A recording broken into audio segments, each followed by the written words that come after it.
we need to urge some like the FA in order to bring us some better referees, because the referees are very weak for two teams. I'm not talking about my team only. For the two teams, whoever shouts takes the ball, whoever whistles takes the ball. They don't have a good personality. They need, because Egypt and Nigeria are well known and very well known in the football, in African football. They're one of the top and biggest two countries in football.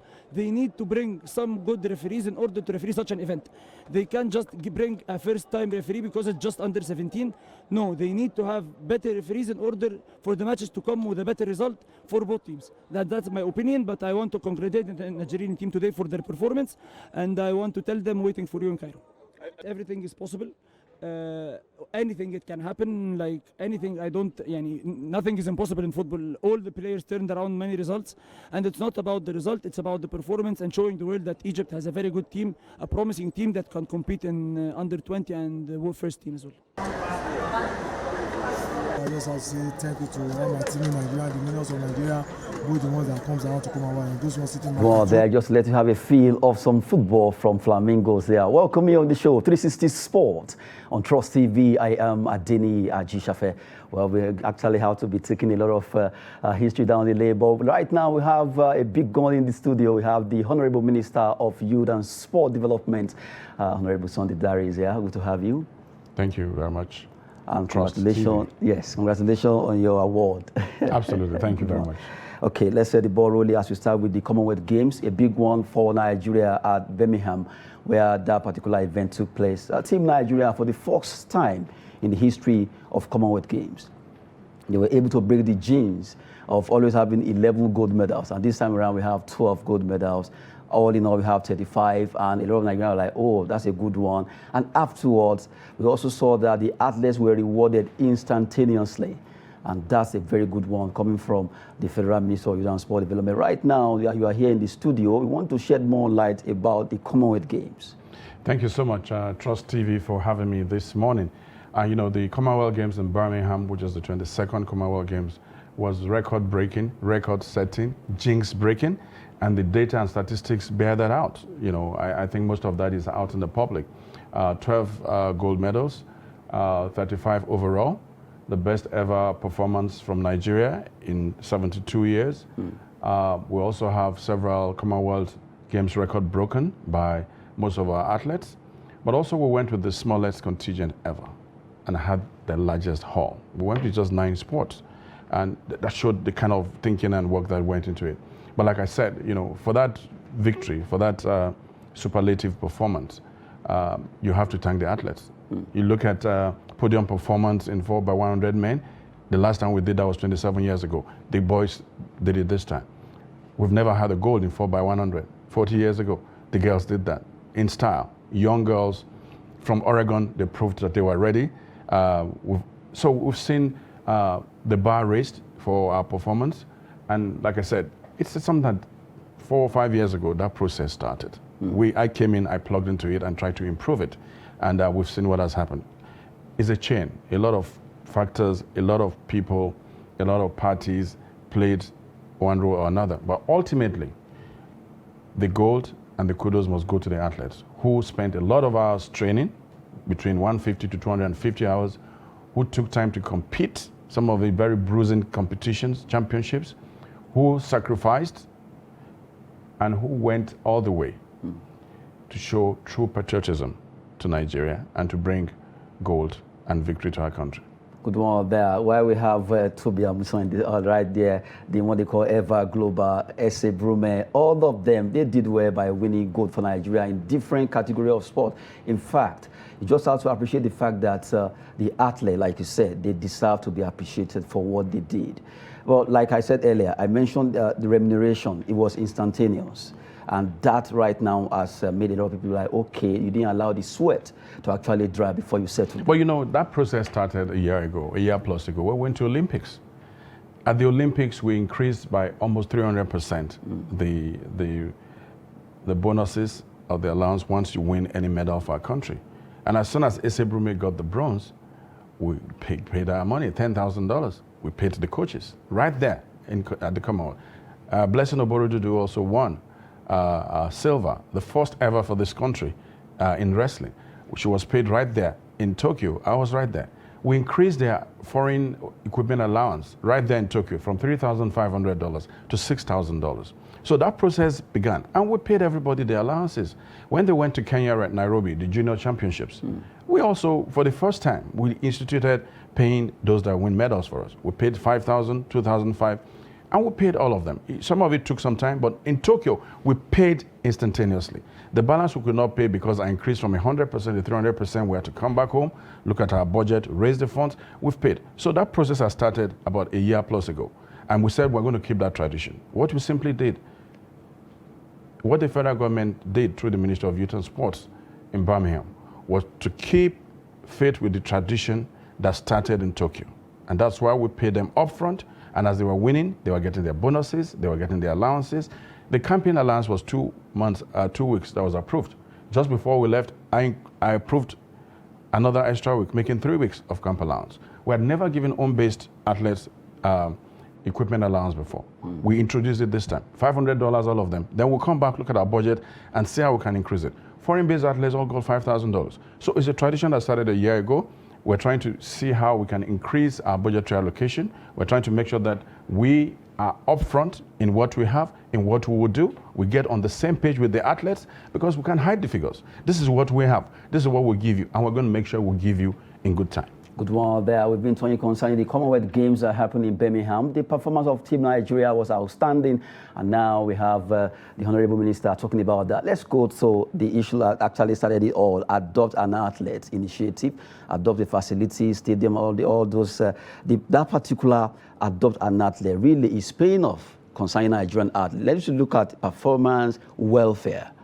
Absolutely. You know, barely a few months after I took over as the Minister of Youth and Sports, I was really concerned about the welfare of athletes. I haven't been a journalist for over 2 decades, almost 3 decades. I've also known that the issue of welfare has been a challenge. In other countries, if you're an athlete, national athlete running for your country, playing for your country, is almost you are employed. You get monthly subventions. Some of them are with sports commissions. Some of them are just on their own. So they have to, eke out a living. They have some other jobs.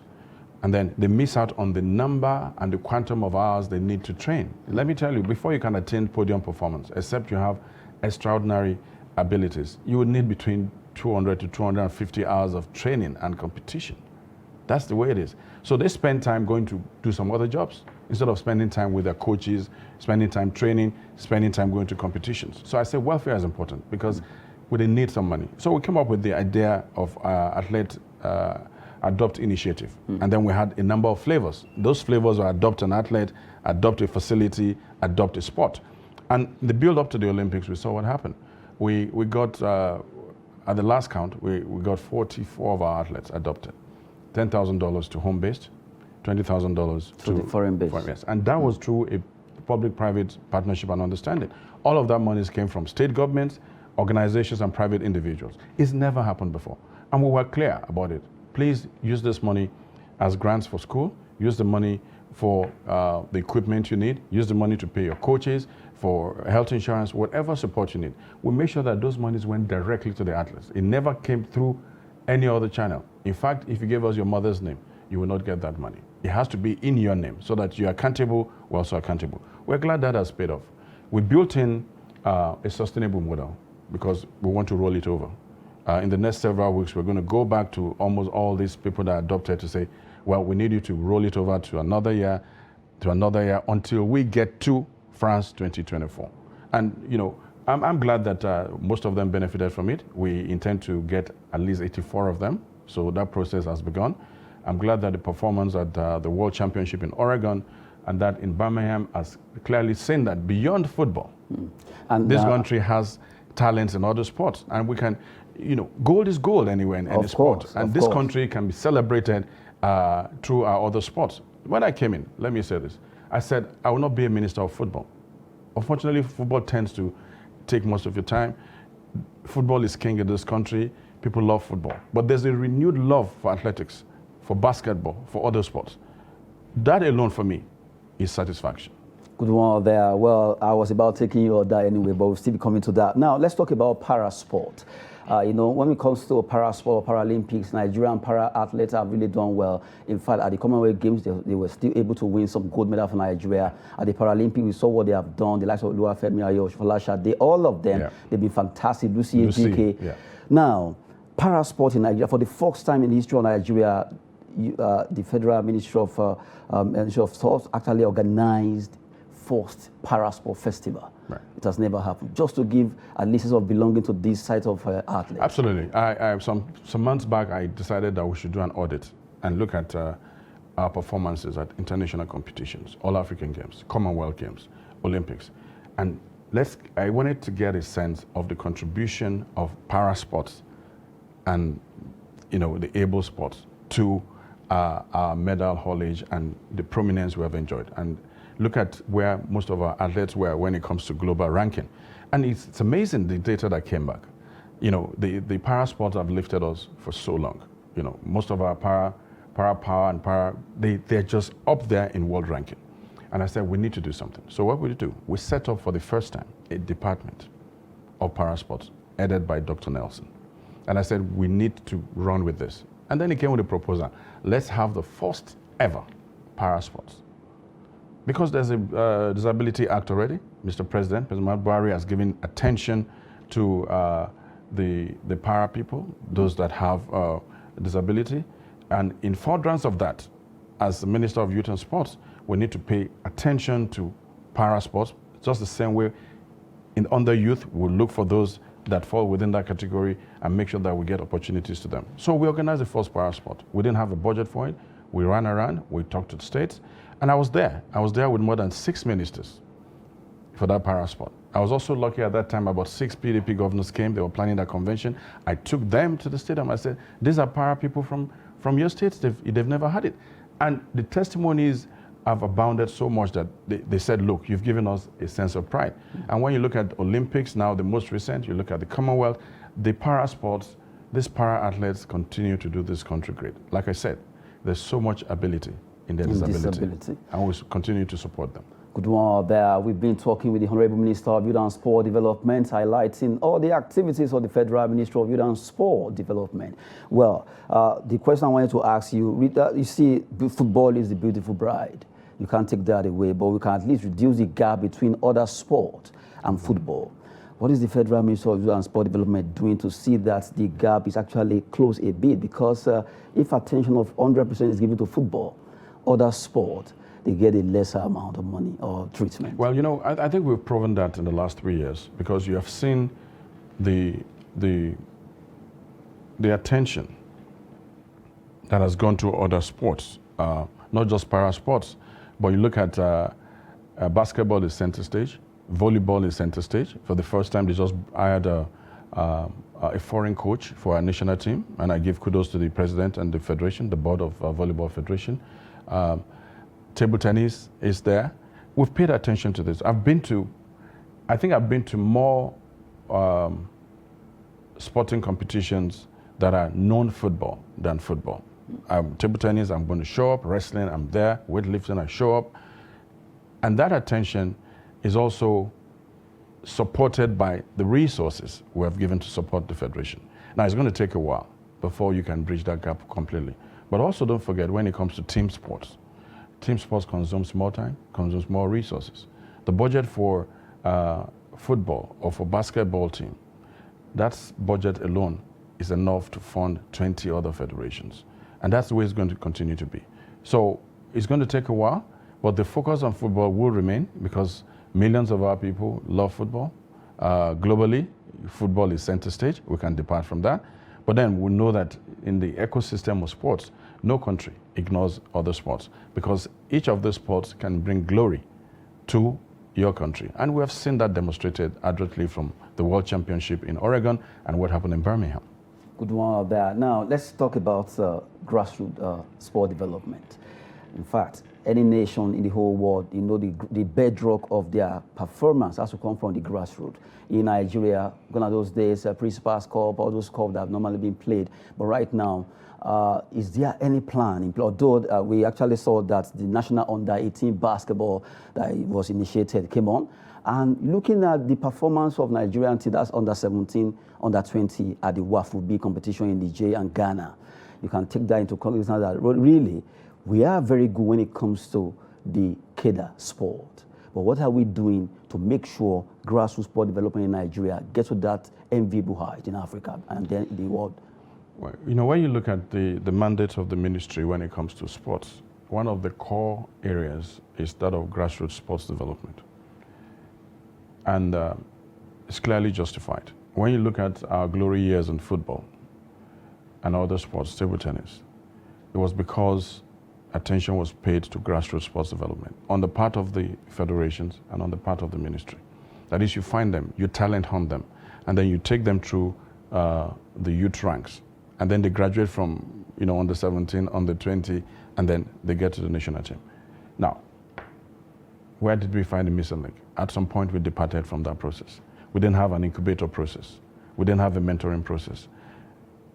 We decided that the athletes who are outside the country of Nigerian origin were better, always ready. They're ready-made. We can just pick them off the shelf and bring them. And then we neglected the young talents in almost every sport. Those outside, we're glad they've gone out. We're glad they've earned their skills. We're glad they want to play for Nigeria. But there must be a balancing.